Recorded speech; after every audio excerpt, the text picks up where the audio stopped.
जय हिंद क्लास। आप लोगों का कौटिल्या बलरामपुर में स्वागत है। और कुछ बच्चों ने क्वेरी की थी मुझे प्रॉफिट एंड लॉस के चैप्टर को लेकर के। कुछ एक टॉपिक था, कहते हैं सर कि बच्चे कहते हैं कि इस टॉपिक में सर हम अक्सर कंफ्यूज हो जाया करते हैं, तो आज हम उस एक टॉपिक पर कुछ सवाल आपको करवा रहे हैं। जैसे प्रॉफिट एंड लॉस का एक टॉपिक है, इसको पढ़िएगा। जब 42 आमों को बेचने पर 7 आमों के विक्रय मूल्य के बराबर हानि होती है तो प्रतिशत हानि क्या है।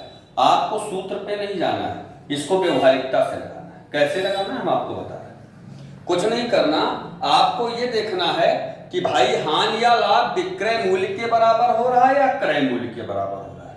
बस इसमें इतना पॉइंट पढ़ना है आपको। देखिए 42 आमों को बेचने पर 7 आमों के विक्रय मूल्य के बराबर हानि होती है, तो चाहे लाभ हो या हानि हो, अब आपको ये देखना कि वो विक्रय मूल्य के बराबर हानि हो रही है कि क्रय मूल्य के बराबर हानि हो रही है या लाभ हो रहा है, ये चीज आपको देखना है।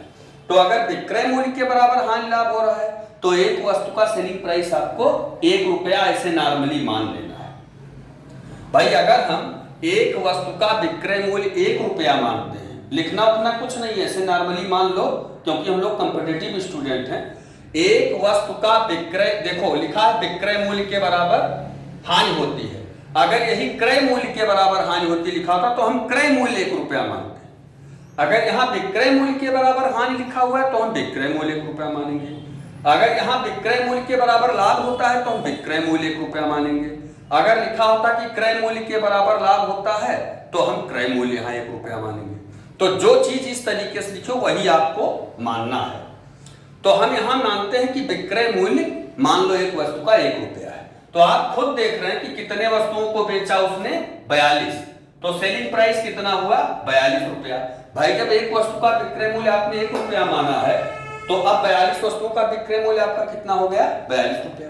तो अब देखो कि लॉस कितना हुआ। लॉस आप खुद देख रहे हो, कह रहा है 7 आमों के विक्रय मूल्य के बराबर हानि हुई। इसके मतलब जब एक वस्तु का विक्रय मूल्य 1 रुपया है तो हानि हुई उसको 7 रुपए की हुई। तो अब आप समझते हो जब घाटा होता है, यहां सूत्र लगाने की जरूरत नहीं है, जब घाटा होता है तब सेलिंग प्राइस और कॉस्ट प्राइस जोड़ के, कॉस्ट सेलिंग प्राइस और लॉस यानी हानि जोड़ के तो हम क्या बनाते हैं कॉस्ट प्राइस। अब आपको प्रॉफिट लॉस प्रॉफिट बताना है, तो आप कितने का घाटा हुआ 7 रुपए का हुआ, किस पर क्रय मूल्य पर। तो जो 7 रुपए का घाटा हुआ ये इस क्रय मूल्य का, और आप जानते हो कि हमेशा लाभ हानि का घाटा क्रय मूल्य पर ही निकाला जाता है। तो 7 रुपए का घाटा हुआ किस पर 49 रुपए पर, अर्थात पूंजी कितनी थी या क्रय मूल्य कितना था 49 रुपया।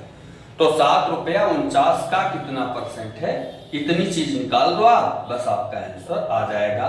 तो आपने देखा 100/7, अर्थात देख लो हम लोग इसको डिवाइड करते हैं तो 14 सही 2/7% हानि। तो इस तरीके से मेरे मित्रों आपको कोई सूत्र, बहुत लोग बरगलाते रहते हैं, लेकिन यहाँ कौटिल्या बलरामपुर में पहले क्वेश्चन पे शोध होता है फिर उसको बताया जाता है। ये चीज अगर आप मानते हैं तो आपको किसी सूत्र की आवश्यकता नहीं है, व्यवहारिकता से ऐसे प्रश्नों को सॉल्व कर सकते हो। चलो हम लोग एक दूसरे प्रश्न पर इस हिसाब से आते हैं। जैसे मुझे यकीन है कि आपको एक प्रश्न अभी मान लो कम समझ में आया तो अभी 2-3 क्वेश्चन में 100% समझ में आ जाएगा। चलिए आगे देखते हैं अगला सवाल। मेरे भाइयों एक सवाल ऐसे है, जैसे मान लो दूसरे नंबर का सवाल है। इसमें हम लिखते हैं कि 35 वस्तुओं को बेचने पर, 35 वस्तुओं को बेचने पर 7 वस्तुओं के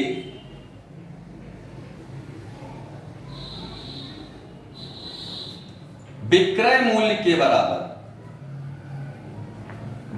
हानि होती है, बराबर हानि होती है। वस्तु का प्रतिशत हानि क्या है, हानि क्या, ऐसे प्रश्न आ गया। बिल्कुल एक एक टाइप का 2-2 प्रश्न कर लेंगे तो पूरा समझ में। मैंने क्या कहा था, आपको देखना है कि विक्रय मूल्य के बराबर अगर हानि बता रहा है या विक्रय मूल्य के बराबर लाभ पता रहा था तो हमें विक्रय मूल्य 1 रुपया मानना है। मान लो यहाँ होता कि क्रय मूल्य के बराबर हानि होती है तो हमको क्रय मूल्य 1 रुपया मानना है, या कह देता क्रय मूल्य के बराबर लाभ होती है तो हमको लाभ 1 रुपया मानना है, नहीं सॉरी क्रय मूल्य 1 रुपया मानना। जो बोल देगा यहाँ विक्रय मूल्य या क्रय मूल्य उसी के बराबर आपको 1 रुपया मानना है। अगर विक्रय मूल्य के बराबर लाभ हो रहा है तो 1 रुपया यानी विक्रय मूल्य 1 रुपया मानना है। अगर कहता क्रय मूल्य के बराबर लाभ या हानि हो रहा है तब क्रय मूल्य 1 रुपया मानना है। ध्यान देना इस बात को। और यहाँ फिर वही चीज, तो मान लो एक वस्तु का विक्रय मूल्य 1 रुपया है तो कह रहा है 35 वस्तु को बेचा गया तो सेलिंग प्राइस तक कितना प्राप्त हुआ होगा 35 रुपया। घाटा कितने का हुआ, घाटा कह रहा है 7 वस्तुओं के विक्रय मूल्य के बराबर। तो जब एक वस्तु का विक्रय मूल्य 1 रुपया माने हो इसके मतलब तो 7 रुपए का घाटा हो गया, क्योंकि 7 वस्तुओं के विक्रय मूल्य के बराबर घाटा हुआ है। अब आप खुद देख सकते हो कि जब घाटा हो जाता है तो विक्रय मूल्य और घाटा दोनों योग करके तब कॉस्ट प्राइस बनता है। इसके मतलब कॉस्ट प्राइस कितना हुआ 42। तो बस प्रॉफिट लॉस परसेंट आपका निकल आया भाई, क्रय मूल्य पे ही निकाला जाता है।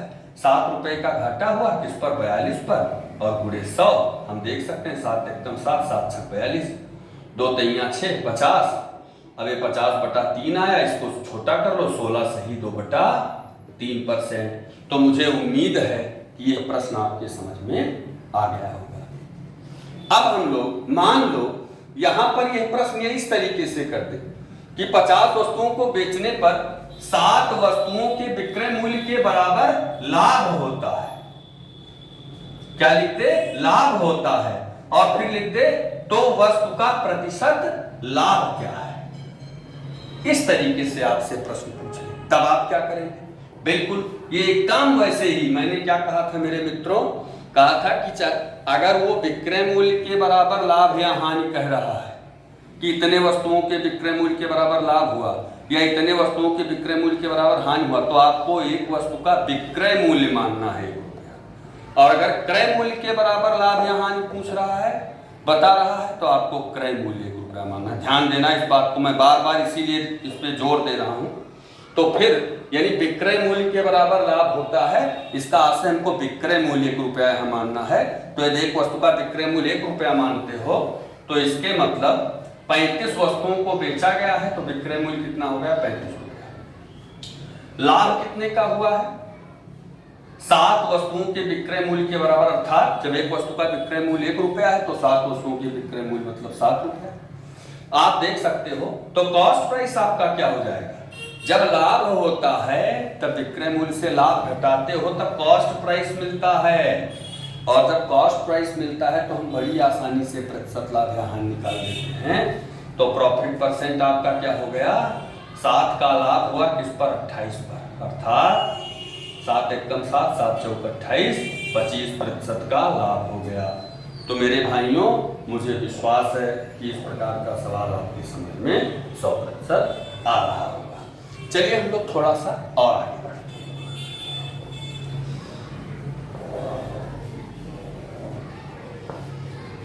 40 वस्तुओं को बेचने पर 40 वस्तुओं को बेचने पर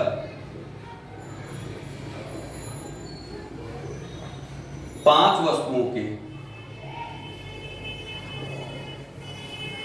क्रय मूल्य के बराबर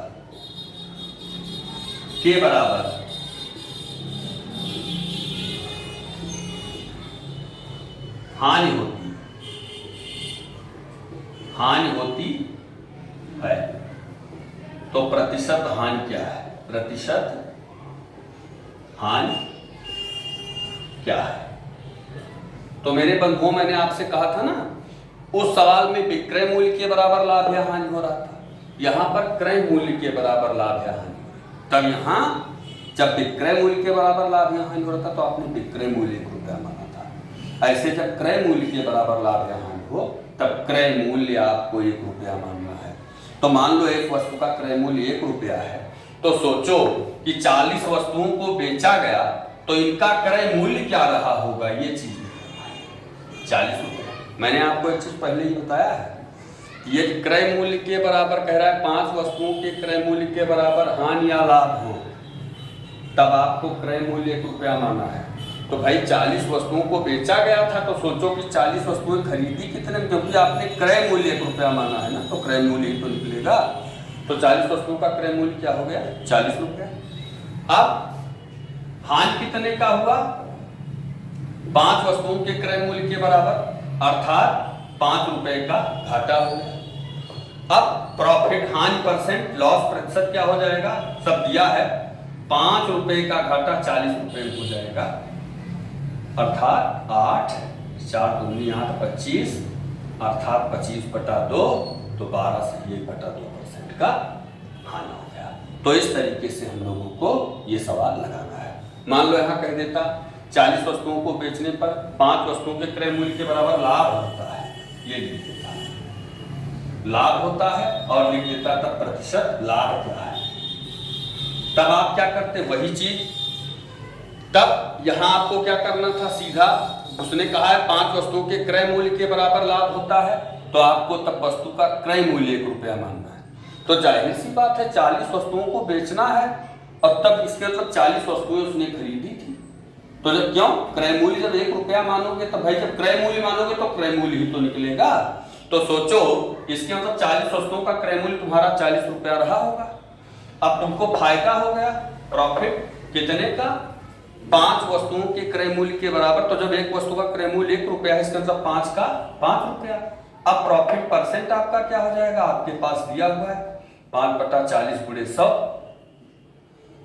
तो 5 × 1 = 5, 5 × 8 = 40, 4 दूनी 8 है 25, और 25/2 का असर क्या है? 12 से 1/2%। तो इस तरीके से हम लोग इस क्वेश्चन को सॉल्व कर सकते हैं। मुझे उम्मीद है ये सारी चीजें आप लोगों को समझ में आ रही होंगी और आ गई होंगी। इसी के साथ हम आपको कल अगले टॉपिक पे फिर मिलेंगे। जय हिंद, जय भारत।